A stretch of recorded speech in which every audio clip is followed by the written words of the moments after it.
All right, joining me now are two congressmen who've had some of the most colorful quotes, to say the very least, on this story so far. Republican Ron Paul of Texas, Democrat Anthony Weiner of New York. My thanks to both of you. I've been trying to figure out what happened last night in Massachusetts, just like both of you have. And I'm wondering whether this really was a repudiation of Democrats and a embracing of Republicans. Ron Paul, I want to ask you first, Congressman. First of all, do you see yourself as a Republican or more as a libertarian? I've never been able to figure you out. Yes. I think both. I mean, you're allowed to be a conservative Republican. You're allowed to be a liberal Republican. No, I'm not taking anything. Libertarian. Libertarian just means you're a constitutionalist. I'm not taking anything away from you. I'm just thinking that you are in a unique position to try and define for us whether these folks in Massachusetts last night were saying, look, we don't care. We don't like either of you, and we're tired of the same old stuff, and we'll vote you out no matter who you are, or whether they were really saying we don't like Barack Obama, as the Republicans are telling us today that they are. What's your take? Right.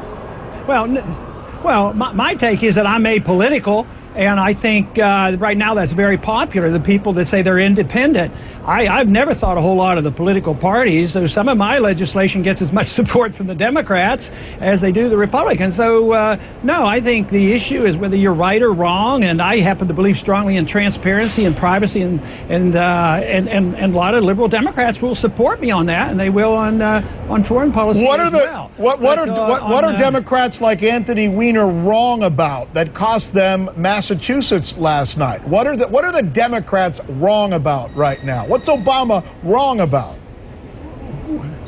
Well, I don't know whether I'll use the word wrong, but I think where they're missing it is that what the people are upset about is that the government no longer can function because it fails. They're incapable of doing this. They take on too much. It isn't who's going to manage the right way or the wrong way. It's just that it's unmanageable. It's sort of like directing traffic for every single person in the country. It doesn't work. Markets work better than government. Government bureaucrats and politicians tend to be political, and they tend to mess things up, and prices go up. They become inefficient. So the process is wrong. I happen to believe it in the marketplace that they're more capable. I'd like to see people at least consider delivering medical care like we deliver cell phones. Prices go down and qualities go up, but no, when the government does it, the opposite happens. All right, Anthony Weiner, you heard that.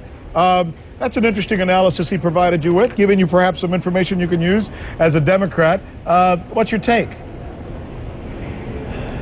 Well, the only problem with that is if you look at the places that government has entered, we've actually done, in many cases, a better job than the private sector. You ask people whether they like Medicare, 96% of people on it say they like it. It has an overhead and an overhead rate of 1% compared to the private sector, which has an overhead of about 30%.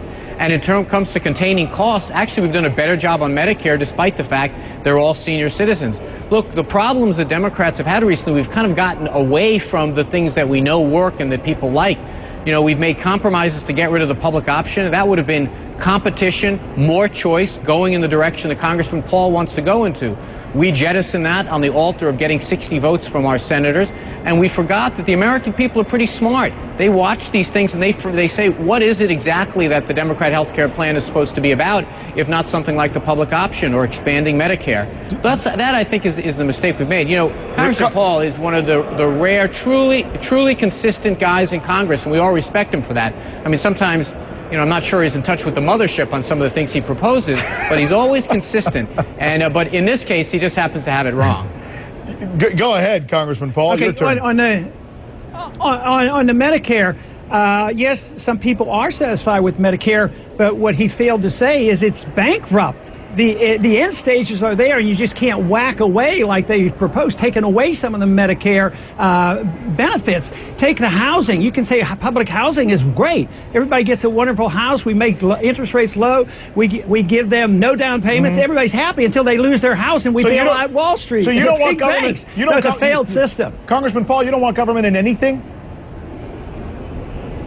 Yeah, I do. I want them to play an important role. They should be enforcing contracts. They should, we're in charge at the federal level on bankruptcy, for instance. But not in healthcare. We don't allow people to go bankrupt. We bail them out by the people. We bail them out from the money from the people who were successful. So we have everything turned upside down. That's a good point, sir. Anyway, Anthony Weiner, how do you argue with the fact that maybe we try and manage too much, which is his principal point? Well, perhaps that's right, but I got to tell you, the schizophrenia of my Republican friends when it comes to Medicare, they believe it's terrible to have government-run health care, except for this health care plan, which covers about 45% of the American population. They don't like health care, but when you try to make to get some waste out of Medicare, they scream. Look, the fact of the matter is you can't just simply say government's good or bad. There are some things we do well, some things we don't do as well. But health care is a case that we know the free market is never going to be the way you solve every problem, because they're never going to cover sick people. We're going to have to leave it there, gentlemen. Congressman Ron Paul, Congressman Anthony Weiner. You guys are great. Until 65, they did. Thank you both. There you go. That's Ron Paul. Get that last shot in. We appreciate it. Good for both of you.